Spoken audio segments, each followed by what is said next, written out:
그런 생각을 하고 있자니 엄마 없는 집안이 사람 사는 집 같지가 않았다. 엄마가 집을 나간 지 사흘째 되는 날 밤에는 하도 잠이 안 와서 어둠 속에서 벽에 등을 기대고 앉아 있는데 눈물 한 줄기가 주르르 볼을 타고 흘러내렸다. 이제 나는 누구와의 결혼을 꿈꿀 수 있을까? 미호기가 없는 빈자리를 채워줄 여자애는 도무지 떠오르지 않았다. 막막하기 짝이 없었다. 휴, 한숨소리가 절로 나왔다. 그런데 내 한숨소리가 끝났는데도 어디선가 또 하나의 한숨소리가 들려오는 것이었다. 마치 내 한숨소리가 밖으로 나가 저 혼자 살아있는 것처럼 말이다. 방문을 왈칵 열었다. 마루에 아저씨가 앉아 있었다. 아직 안 자네? 아직 안 자면 이리 오라. 내키진 않았지만 조선의 예의범절로 인하여 안 나갈 수는 없었다. 참으로 영화 림 해설원의 한 풍경이로구나야. 마루에서 내려다 보이는 과수원 가득히 하얀 달빛이 쏟아져 내리고 있었다. 저기 한가운데 무트팡자 한 채 짓고 내 평생 살았으면 좋겠구나야. 안방에서는 아버지의 코 고는 소리가 들려왔다.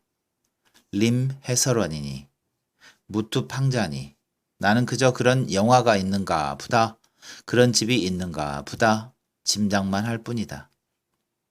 우리 외할아버지가 동북지방 최고의 포수였는데 너 그거 알간? 한번 산에 들어가면 열흘이고 보름이고 산에서 묵어 오는데 내려올 때는 포획한 사냥물을 한 짐씩 메고 와서는 온 동네 사람들한테 나눠줘 버리곤 하셨대는 아야. 나는 졸음이 쏟아지기 시작하는 걸 억지로 참고 아저씨 말을 들었다. 우리 외삼촌은 말이지 함자가 영자 봉자야. 영봉이 삼촌이 신우지 어디 살고 있지 안간? 왜 그렇게 되냐 하면은 그때 내 막내 이모가 먹을 거 없어 죽지 않았간? 바람벽 흙을 파먹다 말이지. 그래, 외삼촌이 분연히 떨쳐 일어나 말하길. 누이, 난 여기서 더는 못 살겠소. 나는 강 건너로 갑내다. 하고선 떠났단 말이지. 내 한국 오기 전 북선이 아주 곤란을 겪고 있을 적인데 단둥에서 외삼촌을 만났지 않았겠어? 아주 기적이었지. 수십 차례 보낸 편지 중에 한 편지가 드디어 외삼촌에 닿았던 거야. 아, 우리 외삼촌도 참. 나는 눈을 떴다 감았다 했다. 아저씨가 아, 우리 외삼촌도 참 하는 소리에 눈이 번쩍 떠졌다. 문득 아저씨가 내게 처음 했던 말, 그놈 궁뎅이도 참 하는 소리와 비슷한 느낌 때문이었을 것이다. 나는 속으로 말했다. 아저씨도 참. 그러고 나서 나는 깜빡 잠이 들어버렸다. 아침에 눈을 떠보니 부엌에서 낯익은 소리가 났다. 똑같이 달그락거려도 어쩐지 부드러운 달그락거림. 그것은 바로 엄마가 왔다는 소리였다. 나는 부엌 문을 열고 슬며시 부엌 안을 들여다보았다. 피차 쑥스러워 말을 할 수는 없었지만 그래도 엄마가 돌아왔으니 행복한 아침인 것은 틀림없었다. 마침 아버지가 아침 일을 마치고 마당으로 들어서며 형님도 참 하는 것이었다. 아저씨와 며칠 살더니 아버지도 아저씨 말투를 닮아가는 모양이었다. 왜요, 아버지? 아, 글쎄, 가실 거면 정식으로 아침이라도 드시고 갈 일이지. 부득불 새벽차를 타야 한다고 하고서 결국 떠나셨잖니? 아저씨 가셨다고요? 그렇지 않고. 나는 엄마를 돌아보았다. 시원한 표정일까 섭섭한 표정일까가 궁금해서는 결코 아니었다. 단지 그냥 얼떨떨한 기분에 그런 것일 뿐이었다. 그러게 말이에요. 내가 막 여기에 들어서니까 시숙님이 개찰구를 빠져나가고 있지 뭐예요. 시숙님도 참. 엄마는 기차를 타고 어디를 갔다 왔던 것일까. 궁금하긴 했지만 나는 엄마에게 끝내 아무것도 묻지 않았다. 물으면 피차 쑥스러울 것 아닌가. 나는 이제 곧 고등학생이 된다. 중학교 3년을 돌아본다. 그 중에 잊을 수 없는 사람이나 사건이 무엇일까? 벽에 등을 기대고 생각해 본다. 사람이라면 단연 미역이가 떠오른다. 나는 언젠가 미역이 때문에 지금처럼 벽에 등을 기대고 앉아서 굵은 눈물을 흘린 적이 있다. 나는 그것을 아직도 똑똑히 기억하고 있다. 그런데 참 이상하다. 똑같이 미역이를 생각하는데도 지금은 왜 눈물이 나지 않는 걸까? 내가 큰 것일까?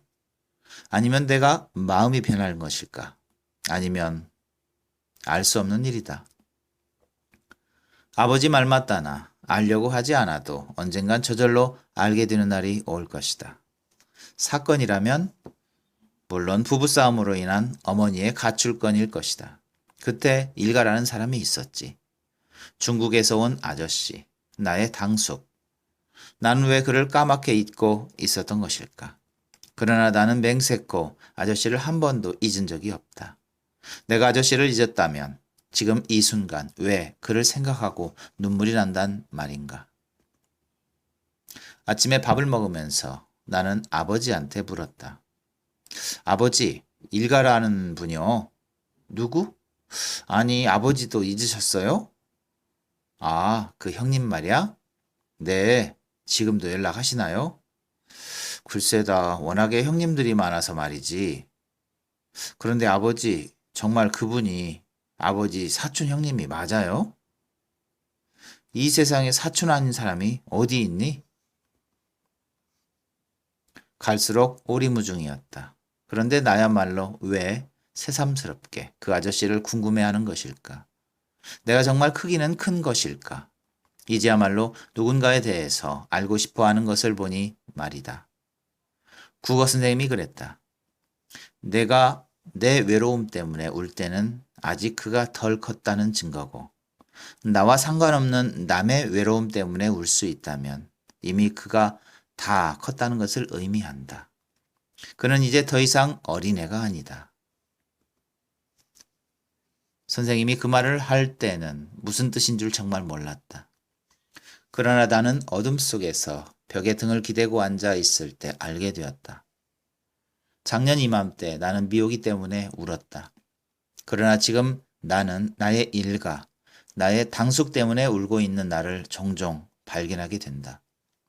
미호기를 생각하며 울 때는 미호기가 내 마음을 알아주지 않은 게 원통해서 울었던 것임을 나는 알고 있다. 그런데 지금 이 눈물은 왜 나오는 것일까? 이것도 나중에 저절로 알아지는 눈물일까? 그것은 아직 알 수 없었다. 다만 한 가지 내가 알 수 있는 것은 어떤 한 사람의 외로움이 이제사 내게로 전해져 왔다는 것뿐. 나는 이제 17살이다.